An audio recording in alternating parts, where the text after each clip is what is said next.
ബോളിവുഡ് താരം സൽമാൻ ഖാനെ കൊലപ്പെടുത്താൻ ശ്രമം. മുംബൈ പോലീസാണ് ഇക്കാര്യം വെളിപ്പെടുത്തിയത്. സൽമാന്റെ ജീവനെടുക്കുമെന്ന് പ്രഖ്യാപിച്ച ലോറൻസ് ബിഷ്ണോയ് സംഘമാണ് മറ്റൊരു വധശ്രമം കൂടി നടത്തിയത്. എന്നാൽ ശ്രമം പോലീസ് പരാജയപ്പെടുത്തി. മഹാരാഷ്ട്രയിലെ പനവേലിയിൽ വെച്ച് സൽമാനെ വധിക്കാനായിരുന്നു പദ്ധതിയെന്നും ശ്രമം പോലീസ് തകർത്തെന്നും നവി മുംബൈ പോലീസ് അറിയിച്ചു. സംഭവവുമായി ബന്ധപ്പെട്ട് 4 പേരെ പോലീസ് അറസ്റ്റ് ചെയ്തിട്ടുണ്ട്. പനവേലി ഫാം ഹൗസിലേക്ക് സൽമാൻ പോകും വഴി അദ്ദേഹത്തെ അപായപ്പെടുത്താനായിരുന്നു സംഘത്തിന്റെ പദ്ധതി. ഇതിനായി ഇവർ പാകിസ്ഥാനിൽ നിന്ന് AK-47 M16 തോക്കുകൾ അടക്കമുള്ള ആയുധങ്ങൾ വാങ്ങിയിരുന്നതായും പോലീസ് കണ്ടെത്തിയിട്ടുണ്ട്. 60 മുതൽ 70 പേർ വരെ അടങ്ങുന്ന സംഘത്തെയാണ് കൊലപാതകത്തിനായി നിയോഗിച്ചത്. പ്രായപൂർത്തിയാകാത്തവരെ കൊണ്ട് സൽമാനെ വധിക്കുകയായിരുന്നു പ്രധാന ലക്ഷ്യം. കൊല നടത്തിയ ശേഷം കന്യാകുമാരിയിലേക്കും അവിടെ നിന്ന് കടൽ മാർഗം ശ്രീലങ്കയിലേക്കും രക്ഷപ്പെടാനായിരുന്നു വാടക കൊലയാളികൾക്ക് നൽകിയിരുന്ന നിർദ്ദേശമെന്ന് പോലീസ് പറഞ്ഞു. ബിഷ്ണോയ് സംഘത്തിലെ ഷൂട്ടർമാരായ ധനഞ്ജയ് താപ്സിംഗ്, വസ്ഫി ഖാൻ, ഗൗരവ് ഭാട്ടിയ, നിസ്വാൻ ഖാൻ എന്നിവരാണ് അറസ്റ്റിലായത്.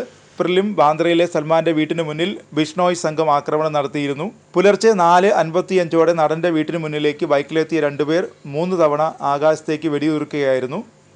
സംഭവത്തെ തുടർന്ന് ബാന്ദ്ര പോലീസ് നടന്റെ വീടിന് പുറത്തും പരിസരത്തും കനത്ത കാവലും ഏർപ്പെടുത്തി. വെടിവെപ്പിന്റെ ഉത്തരവാദിത്തം ഏറ്റെടുത്ത് അധോലോക നേതാവ് ലോറൻസ് ബിഷ്ണോയിയുടെ സഹോദരൻ അൻമോൽ ബിഷ്ണോയ് രംഗത്തു വന്നു. തമാശയല്ലെന്നും തങ്ങളെ നിസ്സാരമായി കരുതരുതെന്നും ഇത് അവസാന താക്കീതാണെന്നും അൻമോൽ ബിഷ്ണോയ് സാമൂഹ്യ മാധ്യമത്തിൽ കുറിച്ചിരുന്നു. സൽമാന്റെ വീട്ടിലാണ് ഇനി വെടിവെപ്പ് നടത്തുകയെന്നും ഇയാൾ പ്രഖ്യാപിച്ചിരുന്നു. എന്തുകൊണ്ടാണ് ലോറൻസ് ബിഷ്ണോയ്ക്ക് സൽമാനോട് ഇത്രയും പക? 1998-ൽ സൽമാൻ ഖാൻ രാജസ്ഥാനിൽ ഒരു സിനിമയുടെ ചിത്രീകരണത്തിനിടെ 2 കൃഷ്ണമൃഗങ്ങളെ വേട്ടയാടിയിരുന്നു. ഈ സംഭവത്തിൻ്റെ പകയിലാണ് ലോറൻസ് ബിഷ്ണോയി സൽമാനെ വകവരുത്താൻ ശ്രമിച്ചത്. ഒരു സിനിമയുടെ ചിത്രീകരണത്തിനായി രാജസ്ഥാനിലെത്തിയതായിരുന്നു സൽമാൻ. ബോളിവുഡ് താരങ്ങളായ സെയ്ഫ് അലി ഖാൻ, നീലം കോത്താരി, സോനാലി ബേന്ദ്ര, താബു എന്നിവരായിരുന്നു അന്ന് സൽമാനോടൊപ്പം ഉണ്ടായിരുന്നത്. ഇവരും സൽമാൻ്റെ സഹായികളായ ദുഷ്യന്ത് സിംഗ്, ദിനേശ് ഗാവ്ര എന്നിവരും കേസിൽ പ്രതിയേൽക്കപ്പെട്ടു. കൃഷ്ണമൃഗത്തെ ബിഷ്ണോയ് വിഭാഗം പരിപാവനമായാണ് കരുതുന്നത്.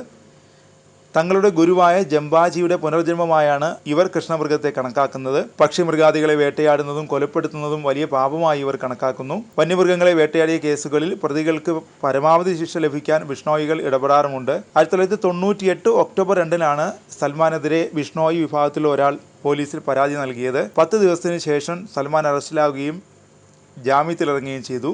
ഈ സംഭവ വികാസങ്ങൾ നടക്കുമ്പോൾ ലോറൻസ് ബിഷ്ണോയ്ക്ക് വെറും 5 വയസ്സ് മാത്രമായിരുന്നു പ്രായം. ലോറൻസ് ബിഷ്ണോയ് വളരുന്നതിനൊപ്പം അയാളിൽ സൽമാനോടുള്ള പകയും വർദ്ധിച്ചുകൊണ്ടേയിരുന്നു. സ്കൂൾ വിദ്യാഭ്യാസത്തിന് ശേഷം ബിരുദത്തിന് കോളേജിൽ ചേർന്ന ലോറൻസ് ബിഷ്ണോയ് പഠനം പൂർത്തിയാക്കിയില്ല. പരീക്ഷയ്ക്കിടെ കോപ്പിയടിച്ചതിന് പിടിക്കപ്പെട്ടപ്പോൾ ഇയാൾ 1-ാം നിലയിലെ പരീക്ഷാ ഹാളിൽ നിന്ന് ഉത്തരക്കടലാസുമായി താഴേക്ക് ചാടി രക്ഷപ്പെടുകയായിരുന്നു. പിന്നീട് പഞ്ചാബ് യൂണിവേഴ്സിറ്റിയിൽ നിയമപഠനത്തിന് ചേർന്ന് ലോറൻസ് ബിഷ്ണോയി ക്യാമ്പസ് രാഷ്ട്രീയത്തിൽ സജീവമായി.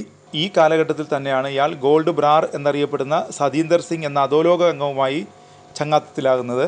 ഈ സൗഹൃദം ഇയാളെ കുറ്റകൃത്യങ്ങളുടെ ലോകത്തേക്ക് എത്തിച്ചു. 2010 മുതൽ ഇയാൾക്കെതിരെ വധശ്രമം, ഭീഷണിപ്പെടുത്തൽ, മോഷണം തുടങ്ങി വിവിധ കേസുകൾ പോലീസ് രജിസ്റ്റർ ചെയ്യപ്പെട്ടു. നിയമപഠനം പൂർത്തിയാക്കിയെങ്കിലും അധോലോക നായകനായി അറിയപ്പെടാനായിരുന്നു ലോറൻസ് ബിഷ്ണോയുടെ തീരുമാനം.